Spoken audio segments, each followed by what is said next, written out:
The state of Washington is trying to ban natural gas in homes, and the citizens don't want it. Here's what we know.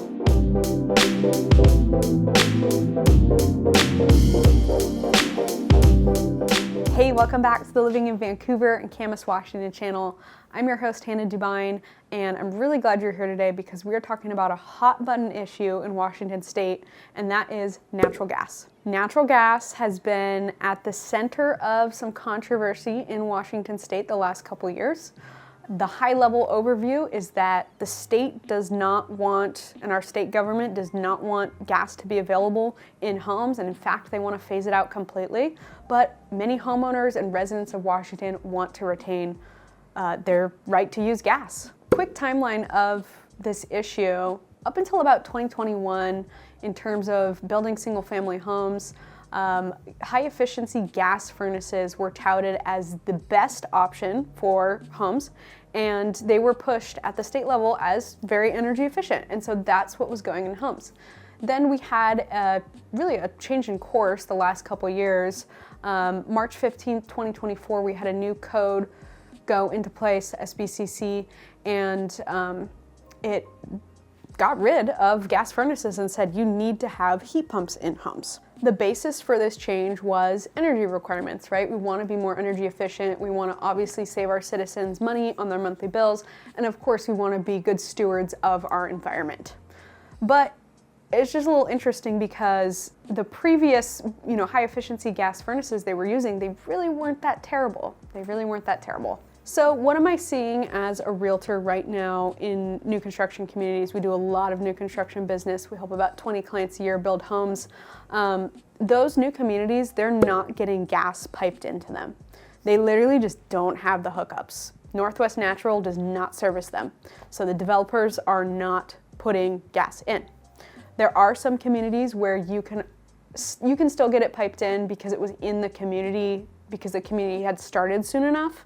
But you have to pay extra to get it to your house off the street. There are other communities where, since they're not piping the gas in at all, you can opt to get a little propane tank on the side of your home and still have gas power, but you're gonna have to get your propane tank refilled, and of course you have to pay extra for this as well. So because there's no gas piped to the homes anymore, for the most part, everything is electric. And the two major places that this shows up are the fireplace and the range or your stove. Your heating and cooling system is a little bit of an afterthought, right? Because the heating and the cooling functions either way, but you really do have a difference in how the home functions at the stove and the fireplace. A gas fireplace radiates heat in a way that an electric fireplace will never. An electric fireplace kind of functions as like an electric heater that just blows air at you, which is fine, but it's just not the same. In that same vein, a gas range is the best range. That is just like unanimously agreed. I've never had someone come to me and say they really want an electric range. They're really dying for it. I have had a couple people come and say they want induction, but most people say they really want a gas range because it's easy to control. It's the gold standard for chefs. I grew up with an electric range, and then when I bought my house, I had a gas range. I had no idea what I was missing out on. I love cooking so much more on my gas range.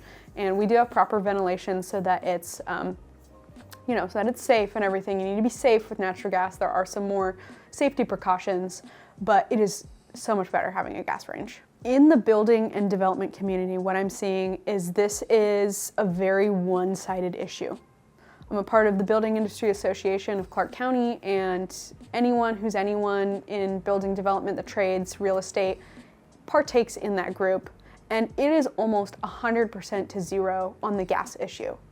Everyone in the trades recognizes that having gas in homes, at least the option, is important, and it is important to have energy diversity in your home for emergency preparedness and just having options, right? That matters. If folks want to not have gas and do electric, like that's great, but we do not need to take away gas from everyone. And it is more expensive to go electric, unfortunately. Gas is very economical here in Clark County. Good monthly bills if you have a gas furnace. You can run your fireplace a long time if you have a gas fireplace, and it is affordable. So it's hard to see when our industry is fighting. Everyone's on the same page. We're all on the same page about gas. We need to retain gas in homes, and the state just says no, no, no. Let's talk about Initiative 2066, which went on the ballot in November 2024 for the whole state of Washington. I'm gonna read you guys a quote here, just so you can hear directly what's going on. In November 2024, Washington state voters approved Initiative 2066, a measure designated to protect and promote the use of natural gas. The initiative prohibits state and local governments from restricting access to natural gas and prevents the State Building Code Council from discouraging or penalizing its use in buildings, which is currently happening right now. Additionally, it mandates that gas and utility companies, as well as municipalities providing natural gas, supply it to any eligible person or corporation, even if alternative energy sources are available. The initiative also restricts the Washington Utilities and Transportation Commission from approving rate plans that would incentivize or require termination of natural gas services or make access to natural gas cost prohibitive. That was a mouthful, but the intent of Initiative 2066 was, we want gas in our homes, we want the choice, don't make it so that it's, not illegal, but basically illegal, really hard to put into homes. Don't make it so that it's so expensive that no one can use it. We want choice. And this passed with, I think it was 51.7, I'm gonna just round up and say 52%. So it did pass. Washington has spoken. We want to retain our rights to gas in homes. Frankly, I was surprised more people didn't vote yes for this. I would have thought it would have been more. The last 2 months or so, there were actually some lawsuits filed against this initiative, which is very interesting. The lawsuits were filed by the city of Seattle and some climate activist groups saying that the initiative was unconstitutional. And so they are going to court fighting to see if this initiative is fully going to go into place. I am of the mindset that if people voted for this, clearly that's the will of the people and we need to let it go through. But of course, folks have the right to file the lawsuits, so we'll have to see what happens. In terms of the overall issues I am seeing with getting rid of natural gas in homes, trying to get rid of natural gas in homes, I think it comes down to a bit of a freedom issue, right? We want people to have choices, and energy diversification is important for security and emergency preparedness. In an ideal world, every house has electricity, solar, and some form of natural gas. That is a great way to be prepared. And it's not like a political thing, right? Like, people make it, Democrat versus Republican, conservatives and liberals, like liberals only want, solar and conservatives want their gas. Like, we should all aim to have diversified energy. Let's not make it a polar issue that's blue versus red. I don't think that's appropriate, but it's just really too bad to see. It's also a cost issue. Natural gas in Washington state is very affordable, and it will be very costly for folks to convert from gas to electric. Right now, the sentiment at the state is, oh no, we would not ask people to convert their gas furnaces, their gas ranges, their gas fireplaces to electric, heaven forbid. But we know that it's a slippery slope. If they're gonna first try and ban it in all of the new stuff, then we know it's only a matter of time before they tell people you have to retrofit your home. And there's people that just can't afford that. It's gonna be thousands, if not tens of thousands of dollars to switch things over. I also think about, beyond just housing, commercial, retail, our industry in Washington state. There are so many industries that rely on natural gas because of what they do. It's so energy intensive. They have to be using natural gas. I don't know what they're gonna do. Are they just gonna move to a different state?